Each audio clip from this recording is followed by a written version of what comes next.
lads. Been a while. Been busy. Dealing with a few things. For a long time, I've been trying to work out how to make a filter that will take the red or the brown, depending which part of the country or what part of the world you live in. There is always, when you pull your carburetors apart, there is always just super fine dirt in the bottom of your bowls. All this water. I've been trying to work out for a long time how to get rid of that. And same when I did how I worked out with my wash basin. Needed a centrifugal force to make it work. So the technical guys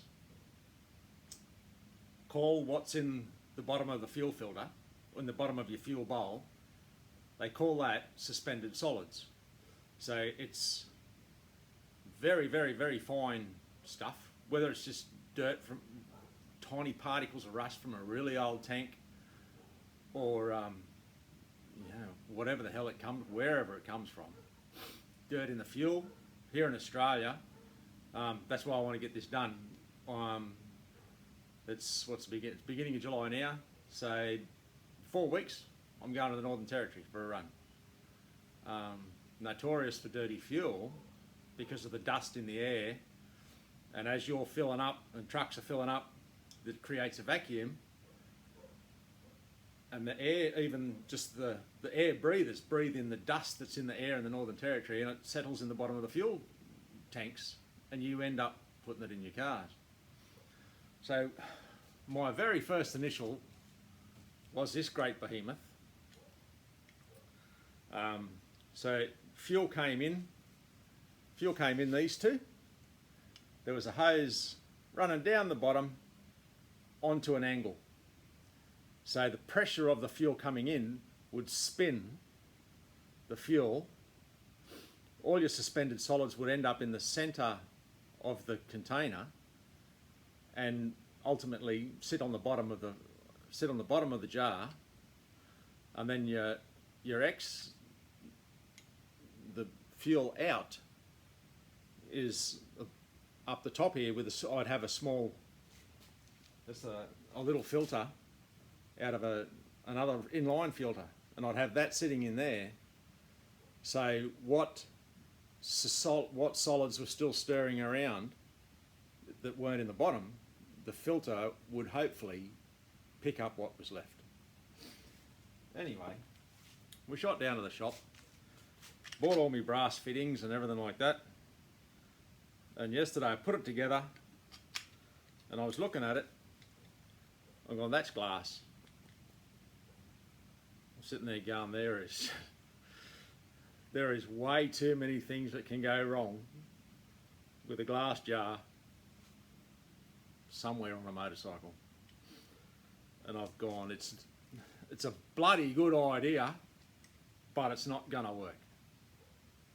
What do you do? So I went down here in Australia. We've got a place called Repco, Autobarn, super cheap. There's quite a few auto places. But I walked in there, told him what I wanted, and he said, come with me, as they normally do when you explain what you're looking for. I went into the inline, just asked him for inline filters, gravity feed for motorcycles, because you can't put I don't know, you might be able to put a fuel filter meant for an injection system under pressure in a gravity line. It might not feed, I don't know. But anyway, they had one of these. That is exactly what I'm looking for. Fuel in here, straight into an open canister with a filter up the top and an exit line. I've gone, you bloody ripper. Take it home. I've got two of them just in case I stuffed one up.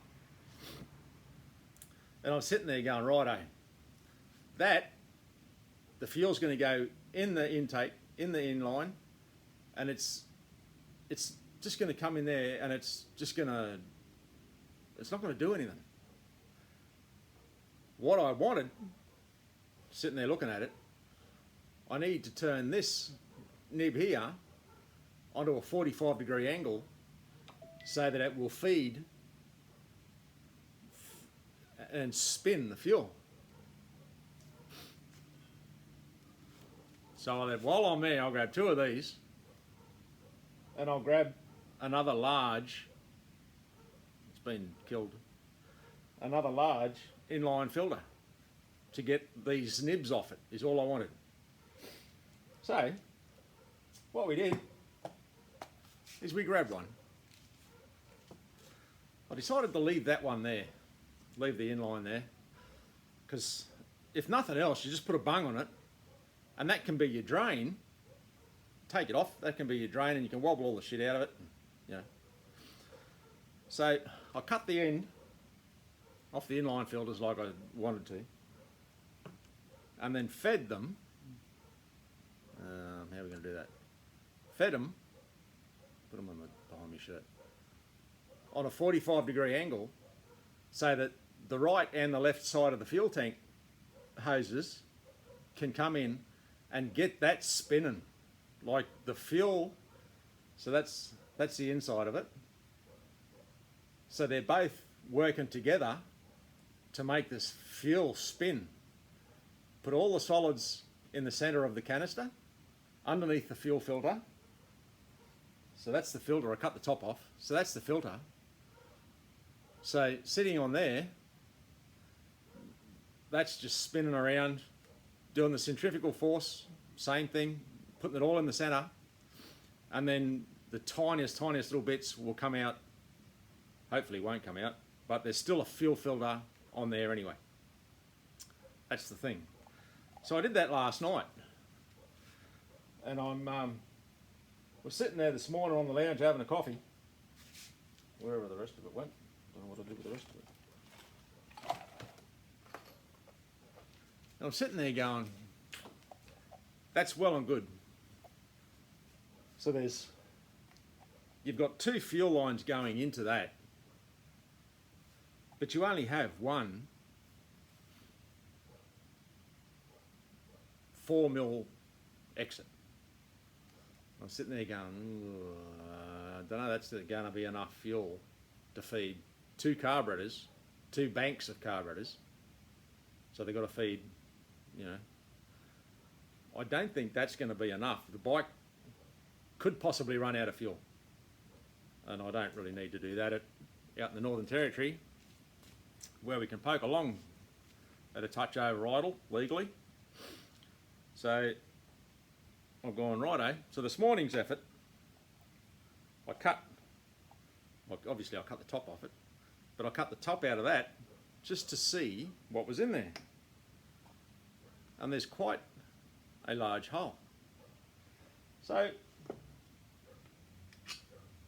I've taken this hooer off, so that's a 6mm line. So now I'm going to glue that into there using JB Marine Weld. Actually says fuel safe, chemical safe, which was one of the other things I needed to do. Find something, an epoxy resin that was fuel safe.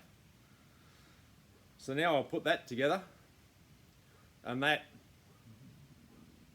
sitting on there, this going to 1 and 2, this going to 3 and 4, is going to be way in enough fuel to feed that. So I don't need to put two of these, because that was my next step, was to actually put two of these underneath. I suppose they'd go into the airbox, but I can get away with one now with this huge pipe. How do I know that these are going to get plenty enough fuel? Well, the camera is sitting on top of my little auxiliary fuel tank that I use for when I tune the carburetors, and it feeds the one pipe into the 2 tanks, and I can run these bikes basically at 200 kilometres an hour on my rollers. So I know that works, and that possibly may have done the job, but like the Irish say, to be sure. And our mate XS Errol, ever ready, does the same thing, to be sure. So I cut it out, and we're going to glue that in, and we're going to do that. So then we have our two feed lines going into that empty space cavity, getting the centrifugal up, going through the filter, and then out the top into the 2. It's taken me a long time to think of this. A lot of hours and a lot of miles just rolling along. But yeah, that's it. So for those that want to have a crack at it, for those within Australia, the filter parts. So I just got the inline filter. Is the part number. Repco, I don't know, Repco something filter. 1415 was just, they're the ones I just used the tibs off the end. And then this filter here is the RPF 1030. So this is an Australian market. So, but yeah, that's what I'm going to run with. I've finally figured it out, and I've finally done it, and that'll take all your water out of your fuel tank, out of your fuel. It'll take all of your suspended solids, and put 90-something% of them in there anyway, and it should take all the risk out of block jets or your little pilot jets getting crap in them. It should eliminate 99% of all that and give you trouble-free motoring. So I've done it. Ta-da! Have a crack. Throw in some comments if you think it's useless or it won't work or whatever. Yeah, let us know.